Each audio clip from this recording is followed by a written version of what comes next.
Alors dans cette vidéo, on va juste optimiser un petit peu le formulaire qu'on a fait dans la vidéo précédente. Donc on a notre formulaire, puis on a réussi à récupérer la donnée, puis l'envoyer avec post avec une requête asynchrone. Donc si on veut améliorer un peu ça, ce qu'on voudrait éventuellement, c'est que ce qu'on affiche, c'est la donnée qu'on a modifiée. Donc ça permet d'être un petit peu plus strict.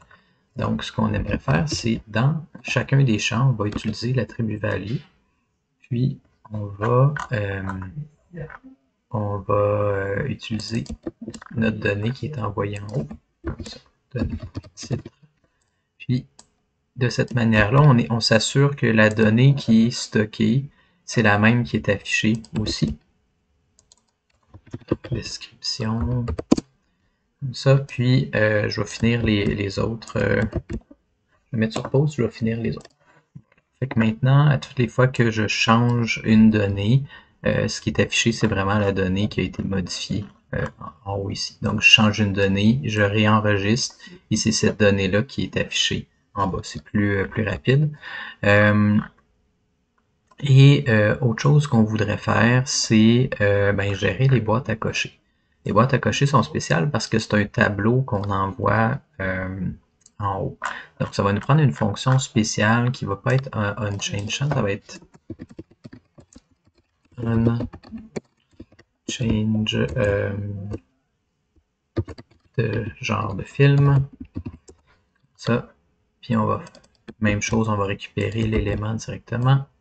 Puis, on va récupérer l'élément comme tel, puis sa valeur. Donc, moi, ce que j'aimerais faire, c'est quand je coche une boîte à cocher, si je reviens dans mon formulaire, ici, mais quand je coche lui ou lui ou lui, ben, j'aimerais que ça s'ajoute à mon tableau de genre. Donc, ici, parfait. Donc, ça ici, je vais venir l'ajouter comme ça, puis, pas ça que je vais faire, c'est change, ça ressemble plus à ce que j'aimerais faire. Donc, à tous les changements, j'aimerais déclencher ma fonction en haut. Puis ensuite, ce que j'aimerais faire, c'est de dire, OK, je vais avoir besoin d'une information pour stocker le genre directement. Const genre, puis genre est égal à use state avec un tableau vide. Donc, ce que ça va nous permettre de faire, c'est gérer le genre à part, puis à toutes les fois qu'on va changer justement cette variable-là, on va mettre à jour notre donnée ici. Donc, on va avoir un tableau temporaire, donc nouvelle donnée est égale à comme ça. Fait qu'on va récupérer les genres qui auraient déjà été mis dans notre tableau de genre en haut. Puis, au début, il n'y en a pas, mais si on en coche comme ça, on fait juste ajouter. Puis, ce qu'on voudrait savoir, c'est si notre champ a été coché. Donc, c'est une boîte à cocher. Donc, on peut récupérer ça avec est coché est égal à champ.checked. S'il est coché, et s'il n'est pas déjà dans notre tableau de nouvelles données, ben on va l'ajouter. Sinon, ben s'il n'est pas coché puis il est dedans, ben on va l'enlever. On va faire si est coché est égal à true et que nouvelle donnée.includes contient la valeur, donc le value. En fait, je pourrais mettre une valeur en français, comme ça.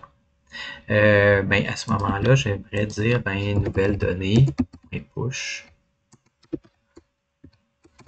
de ma valeur. Ça veut dire que je ne vais pas l'avoir deux fois. Donc, je vérifie que s'il existe, en fait, s'il n'existe pas, la logique n'était pas bonne. Donc, s'il n'est pas dans mon tableau, mais que c'est coché. Donc, s'il n'existe pas dans mon tableau, ben, je l'ajoute. Cependant, else if, si est coché, donc s'il n'est pas coché, et que c'est inclus dedans, donc que notre tableau possède déjà l'information.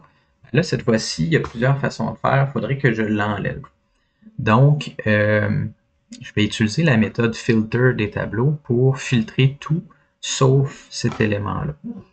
Donc, nouvelle donnée est égale à nouvelle donnée.filter. Ça. Puis filter, ça prend une fonction qui va passer au travers de chacun des genres.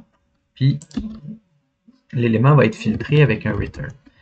Ce qui va être vrai, ici, à toutes les fois que la condition ici va être vraie, ça va mettre genre dans le tableau, puis ça va l'envoyer ici.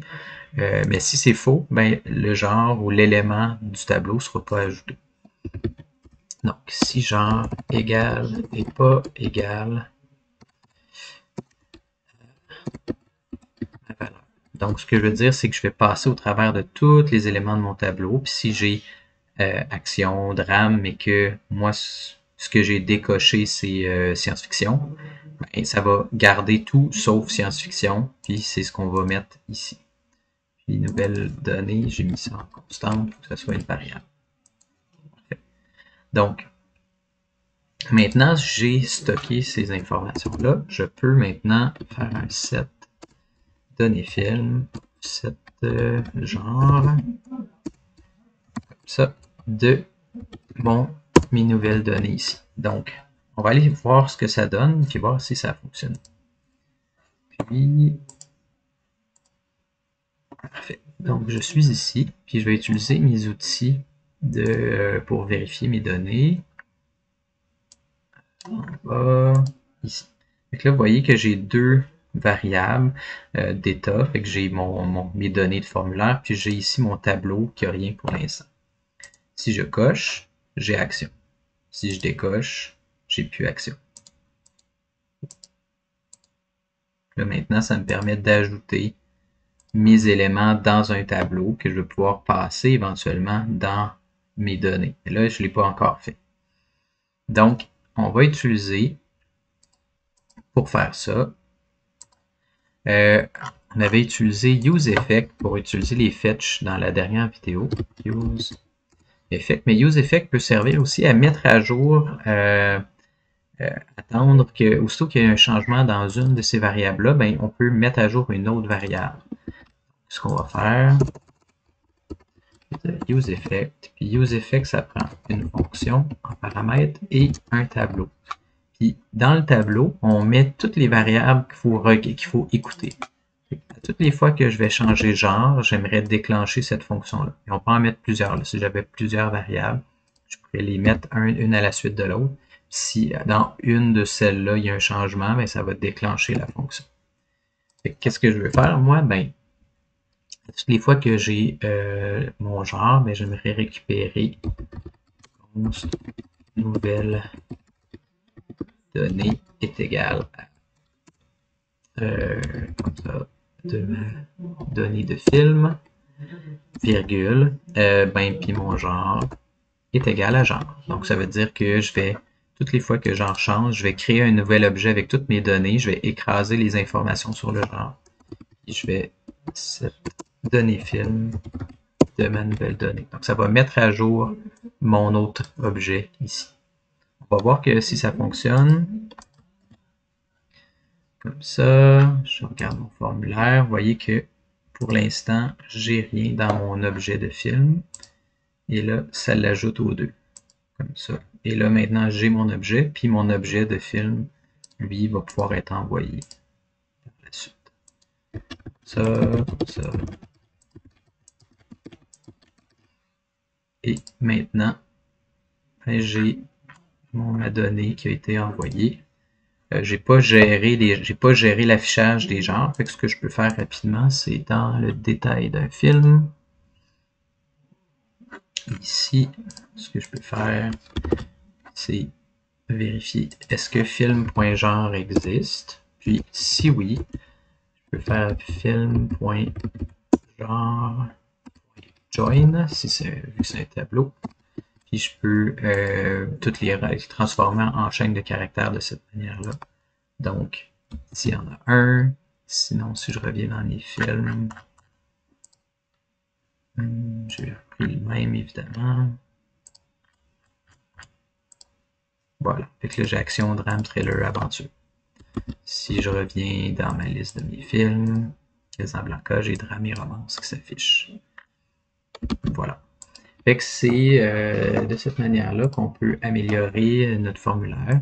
Maintenant, vous êtes capable aussi de gérer des listes d'éléments à envoyer par fetch, ce qui ne serait pas possible de faire nécessairement via un formulaire de base.